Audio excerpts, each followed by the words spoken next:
Hello, welcome to Eye on Oakland. I'm Chuck Moss, your host here, and we are in studio, which is good after 4 years of being virtual and out of the studio and at home. It's good to be back, and it's good to have guests in live too, because we can talk to them face to face, which is always much better. We have Robert Pliska, and do I call you Bob or Robert? Bob is fine. Bob is fine.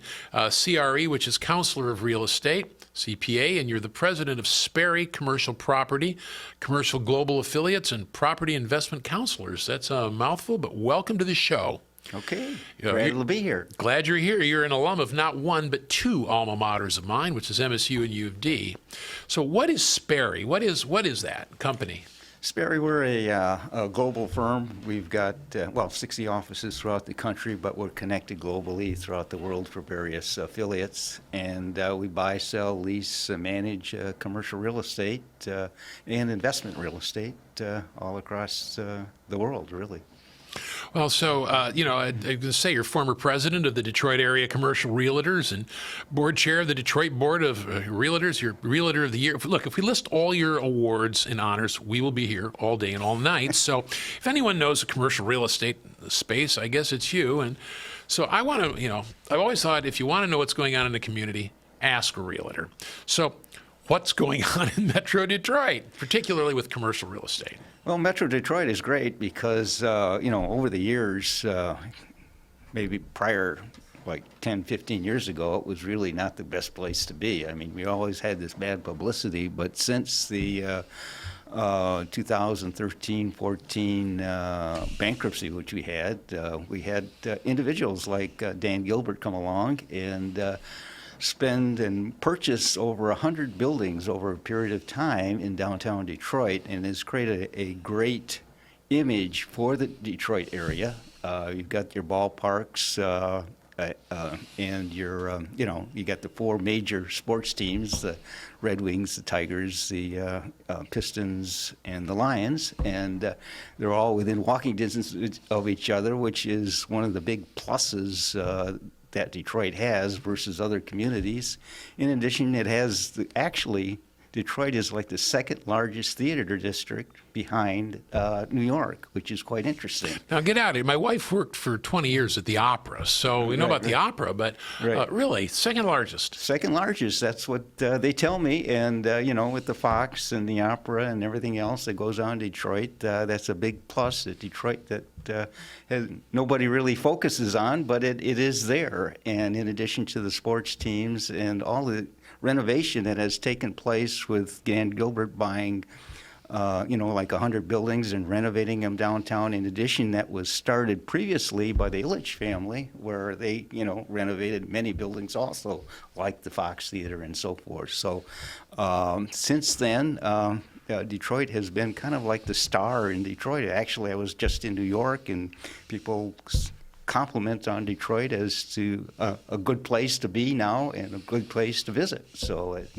even with the riverfront, you have one of the worst riverfronts Detroit had. Now it's one of the best, and it had like 3 years in a row the best riverfront in the country. So you have all of these things happening in downtown, which was great and provides a whole great image for the Detroit metropolitan area as a place to be. So with all my offices throughout the country, 60 offices that we have just in the United States, they're focusing on Detroit as one of the best places to be and live, work, and play. So, well, downtown Detroit is phenomenal. Right.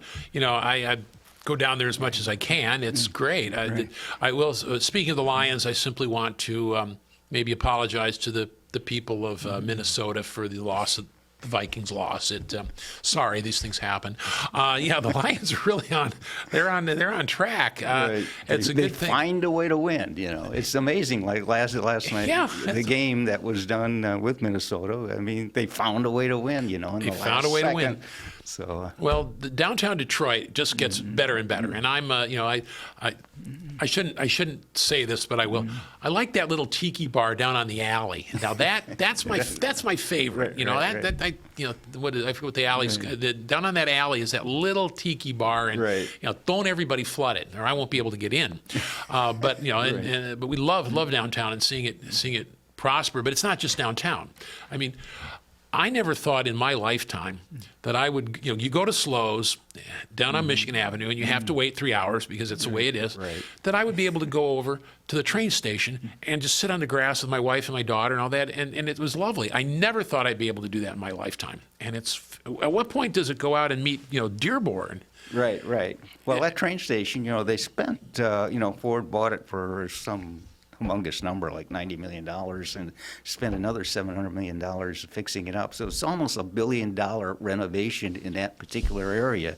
It's in the Corktown area of Detroit, Yeah. which is now rated as one of the most up-and-coming locations in the entire United States, because you're bringing in to an area that really was kind of slow for many, many years. It was dead. I'll It be was honest. dead, It was dead. totally dead. And then here you're bringing into the area like another 5,000 employees that'll coming into that train station area, which will just blossom that whole area. They've taken the old Tiger Stadium property and converted it into condos and retail. They've got the Godfrey Hotel in that area. They've got all these renovations of the multifamily in that specific area. So that whole area is just blossomed, where it is kind of like just on the western side of downtown Detroit, which has created a great image for the whole it's- Detroit area. And it's all one. But Right. we go, every now and again we'll go we'll go out to the east side someplace, and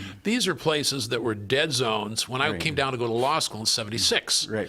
And yet there's families and people out there, so it's not simply the downtown. I truly did not expect to see this, and I couldn't be more overjoyed. And I'm an Oakland County guy, Birmingham, but to see Detroit coming back, it's just Well, see phenomenal. Detroit would come back, and I think it's, a lot of it complements, obviously, Illich really started that motion in creating the Comerica Park and the Fox Theater and so forth. And then Dan Gilbert came along in 2011, 12, and 13 and started just buying up properties, of which he had the plus of, since he had control of almost like 40 different companies, where he could buy an empty building, renovate it, put the building in, create value, and then started that whole process, which is now it just completed that brand new building, the Hudson building. Yes. Which they tore down the Hudson department store and created this huge multi-faceted tall building in Detroit, which is a skyscraper, and you look at it, it's just a beautiful piece of work. Where GM is going into. Well, GM is going into, which is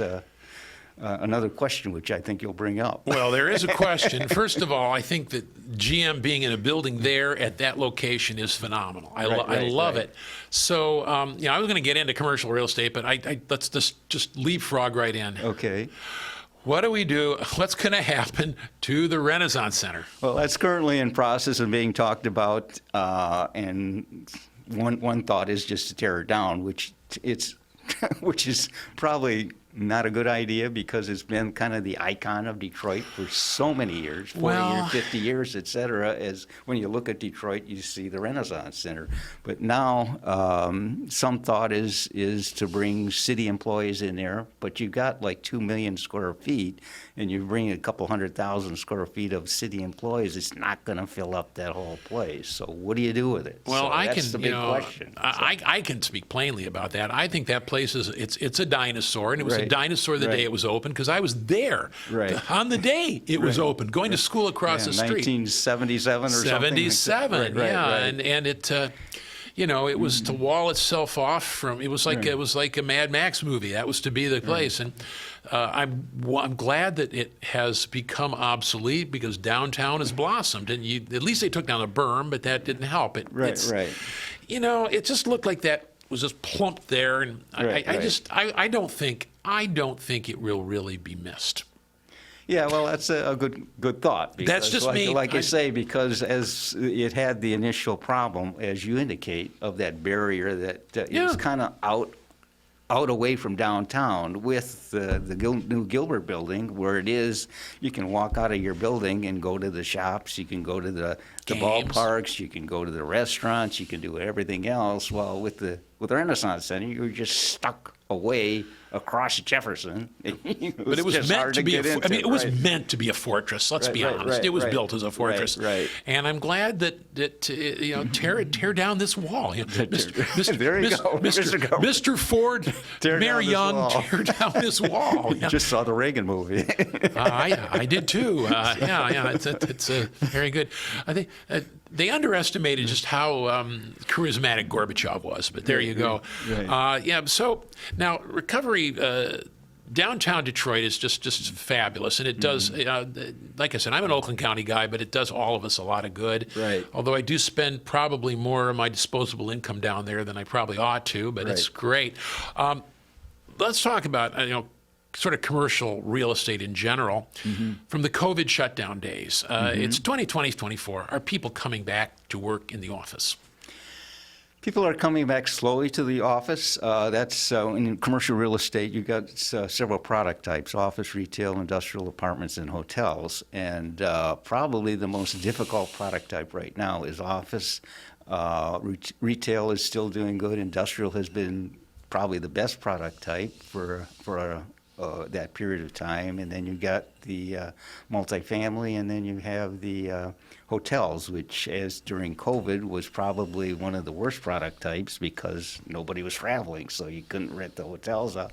Now it has come back in full force, so the hotel business has really come back. But the biggest issue right now is the office area. It's still in a state of flux. We don't know how many people are coming back. People have learned that they stayed at home for a year, 2 years, et cetera, during the COVID period. And they said, well, this is great. I don't have to go to work. I don't have to waste time to travel, et cetera. But there has been many issues resulting because of that, where people aren't getting the synergy that you need in an office with other employees, especially the younger employees, getting the training from the older employees and getting that synergy effect. So you have that issue. It's probably worse than in other areas like New York and Chicago, because you've got two major issues there: time and crime. Crime is an issue that has come up in both those cities. So as a result, well, why don't I just stay at home and not have to worry, go on the L in Chicago or go down to subways in New York and not have to worry about the crime and take in the time that it takes to get there. Some of these people live in the suburbs of New York, and it takes you maybe 4 hours a day, et cetera. Why should I spend the time?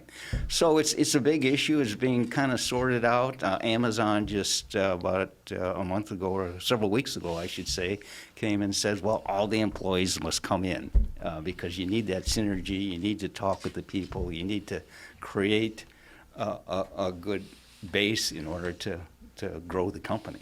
Well, GM tried that, and they didn't come. And it didn't come, and they backed down on it, which was crazy. And they had to. Right. Yeah. Well, I know that my daughter, who is a landscape architect, who does a lot of stuff, who lives in North Carolina, and she says now they're happy that we're not there because we can we don't have to worry about getting there. Right. But if they're not coming back to work, you don't need the footprint. Right. And that's it's kind of a cycle here. Well, we're going to hold it right here because we're going to take a break and come right and jump right back into it. Okay. And we're talking with Bob Pliska, and counselor of real estate. We'll find out what that means. CPA, we all know what that is. Is a president of Sperry Commercial Property and Commercial Global Affiliates worldwide, and property investment counselors. I'm Chuck Moss. Don't go away. We'll be right back here on Eye on Oakland. Hi, I'm Smokey Bear, and I made an assistant to help you prevent wildfires. Dude, I've got this. I've been camping since I was 5 years old. But I am a camping influencer. You know what? I'll bet you $5. Okay. Assistant Smokey, what is the best way to put out a campfire? To put out a campfire, drown with water, stir, drown again. Then make sure the fire is out cold by feeling with the back of your hand. Wait, really? I'll take the $5. Welcome back to Eye on Oakland. I'm Chuck Moss, your host. We're talking with Robert Pliska, president of Sperry Commercial Property, Commercial Global Affiliates, Property Investment Counsel, buys and sells. And if anybody knows anything about commercial real estate, it's going to be him. So here's my question. If people aren't coming back to the office as before, and they're not, and the companies don't need the same footprint, and they don't, That means that the office buildings do not have the tenants that they had and probably the rents they have. So that's not good. What are they going to do about the buildings? And since cities, villages, townships, counties, and school boards derive the majority of their revenue from property taxes, that's not so good for them either. So what's the outlook on office? The outlook on office is still, I guess, it's in a murky road. It has a cloudy future at this point, and we're trying to resolve that in a sense of, like I say, several companies are demanding some of their people come back to work. But on the other hand, you still have a huge potential vacancy factor, and unfortunately, office is hit by two major issues. Not only people or companies looking at downsizing, but also the fact that interest rates have been increasing. So as a result, you have that double whammy when the loan comes due for a particular owner that owns the building, owns the office building. It has two major issues it has to overcome. One is the interest rates probably were at 3 or 4% when he did that loan 10 years ago, and now the interest rates are probably 6, 7, or 8%. So as a result, he has a huge gap, and when the rates go up, values go down, which obviously gets into your property tax situation. And in addition to the fact that the tenants may not be in there as much as he had before, he may have lost to several tenants. And as a result, the value isn't really there. So as a result, it creates a potential huge issue for, i.e., cities, in the sense that the values aren't there. And as a result, property taxes are based on value. And then when you compute the value out, they're not getting the revenues that they need in order to provide the services that they need to the city. So it's a potential issue coming up in the office area. Fortunately, areas, there are two types of cities. One is like Birmingham is what we call a live, work, play type city, a 15-minute city, in the sense that office continues to be fairly strong there because people want to move their office space there because you can walk out. You have all these amenities of being in the city of Birmingham. You got the restaurants, the theaters, and everything else, versus someplace like in Auburn Hills or Troy, where you have this big office building, but it doesn't have the amenities where you can just walk out and enjoy the situation there. So, fortunately, cities like Birmingham, Royal Oak, potentially the Corktown, which we just talked about, et cetera, and downtown Detroit, you may not have that much of an issue. In the fact that the plus with downtown Detroit, it has office buildings that are somewhat more easy convertible to multifamily. So as a result, in downtown Detroit, you have the David Stott building, the Book building, et cetera, that are being converted either multifamily, hotels, et cetera, that can take away some of this extra office space, which we really don't need, and convert it into buildings. The problem with Troy and Southfield and other areas where you have these big, long office buildings that aren't easily or cannot be converted to multifamily other than tearing the whole thing down, versus Detroit where downtown where you have these smaller floor plates where you can convert it.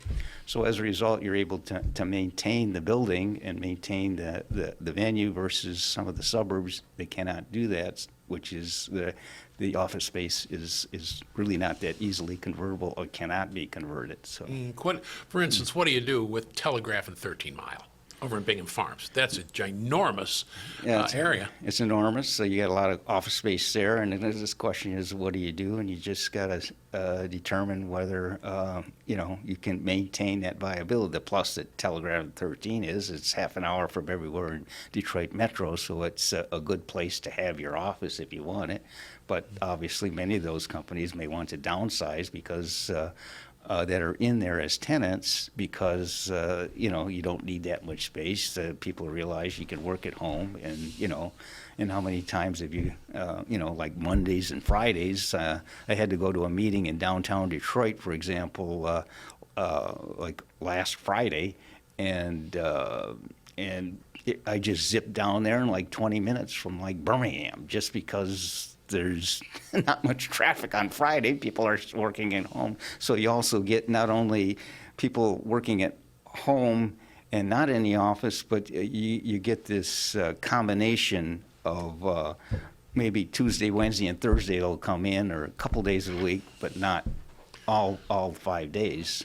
Well, there's that. There's also the Right. fact that you have people that can be working and live in Denver or live in Right. Aspen, Right. and they work in Detroit, but it doesn't matter where you live. You can come Well, anywhere. that's the issue. Now today, you can work anywhere you want. I've got several clients that in the wintertime, they're in Aspen, and they've got their condo in Aspen, and they're working away, et cetera, because of the internet and everything else with Zoom and Microsoft, et cetera. You can be on a call and be just like you're almost there. So that COVID caused all these somewhat issues, and it's causing issues in the product type of office in the commercial real estate area. It's interesting because I when I first got on the county commission, when my second time around, we were all remote, and it was awful. I mean, there's no way you can talk to anybody. Right. And doing the show, we did it 4 years remote, and only came back.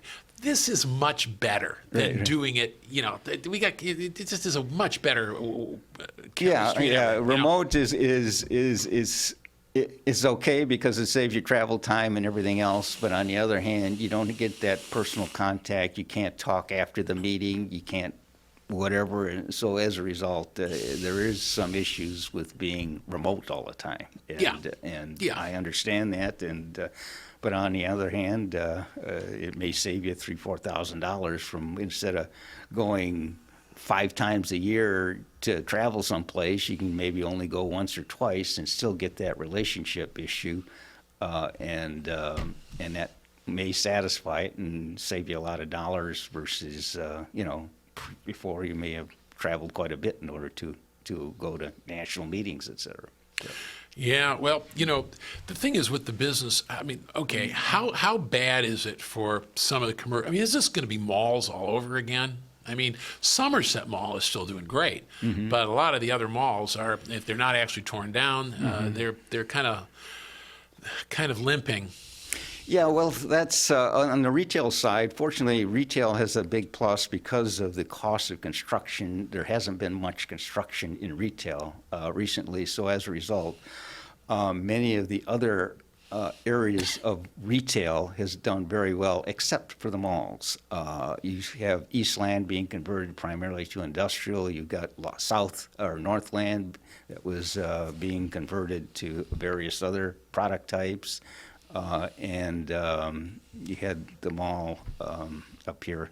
Yeah. Forget the name of it, on Telegraph and Summit Place. Summit Place Mall, right? Summit Place Mall, God. I mean, was totally torn down, and then now they're going to put some industrial in there. So you can see there are various changes in the market, and I don't know, maybe COVID had a little bit to do that because people may have not wanted to be enclosed someplace. They want to be more open air, and but on the other hand, like there's several other areas, like I've got 2 grocery-anchored shopping centers that are 70,000 square feet apiece in like Ortonville and Flushing, et cetera, that are doing extremely well just because grocery stores bring in people around the retail area, and strip malls are doing well because they haven't been there hasn't been much construction recently. So as a result, vacancy is still very low, and occupancy is high, and they're doing well. So. Downtown Birmingham, of course, has up and down. There's a Dick Ginden cartoon. He was the columnist for the Free Press for all those years, and I actually found it Right. after calling Ginden himself and him saying, "No, I don't have it." And it says the ritual of the spring, the changing of the stores in Birmingham, and it shows they're pulling one out and pulling another one in. This was like '84 or something. Right. And I actually, it was in one of his collections. I have it, Right. and it is, at Birmingham is always the same. But once again, Birmingham is walkable. I Right. mean, that was the 2016 plan. Right. Right. Yeah, the plus with Birmingham is a walkable community, and I think it was rated one time one of the top 20 walkable communities in the country. And because of that, it's just a beautiful community where you can walk outside. You go all the retail shops, restaurants. In addition, Birmingham has that additional advantage, which not too many people know about or use, which is the trails that surround Birmingham. If you go, just within very close, several blocks away, you can walk trails next to the river and everything else, which is another amenity that Birmingham has that many other communities do not have. So. We do that. Oh, Right, yes. right. Yeah, it's look, I live in Birmingham. I've got nothing but good things to say. Right. Royal Oak, too, although Right. I was very sad when the Mongolian barbecue went out. So is it basically that with commercial, there's just an overhang that has to be worked through, Yeah, it's primarily the overhang pretty much has been worked through, except for the office area, which still is in a kind of a flux area, and it's trying to decipher as to where it's going to land, as to depends on the employees, and some say that it will eventually come back because people, employers will want, like Amazon has requested, people to come back to work and requests? Right, request. Well, I guess they're demanding versus GM demanded too. GM demanded, but then it backed down. So we'll see how that all works out. Well, so there's downtown Detroit is doing it. How's Pontiac? Anything from Pontiac, or is that still kind of? Well, Pontiac, it's always an issue. The problem with Pontiac has always is it created these wide areas, roads that went around the downtown area. They cut the heart out of their community. They cut the heart out of the area. So if you go down, I think it's Saginaw Street, where all the main activity in restaurants and whatnot is when you go through Pontiac, you missed it all. Versus Birmingham, you have to go right through, or you can take the roundabout, but a lot of people just go right through. They slow down the traffic to 25 miles an hour, and you can see all the shops, the restaurants, et cetera. Versus Pontiac, you can totally avoid that too easily. Yeah, and they have that Right. development. They can't. It's not easy to put it through. Right. Yeah. Well, Which they're tearing down, according to Oakland County. I talked with the people last Friday at the Oakland showcase, or they had. Well, it would be nice to see Pontiac. Right. So we're bookended by two vibrant communities Right, like right. Detroit has become. Right. So I guess we're going to have just about a minute to go. But crystal ball, what do you see in the next few years? Next few years, it's dependent heavily on, I guess, who's elected. You got two different parties that are one. If it goes one way, it's somewhat substantially different from, if the Democrats get in, it goes one way. If the Republicans go in, it's another way. So it's an issue, and I guess. Looking forward, right now, everything seems to be going well in a sense of the commercial real estate, except for maybe the office area, which is still struggling to find where it wants to be, and I think there's always going to be need for commercial real estate. It's just a matter of trying to address the issues as they come up. Well, it's good to know that things at least are going good, and Right. the Renaissance Center. I don't know if I will miss it, but a lot of people would. We'll have to leave it there. We're Right. talking to Bob Pliska, who is the president of Sperry Commercial Property and Global Affiliates. If you want to know about commercial real estate, he's the guy. I'm Chuck Moss, and thank you for joining us here on Eye on Oakland.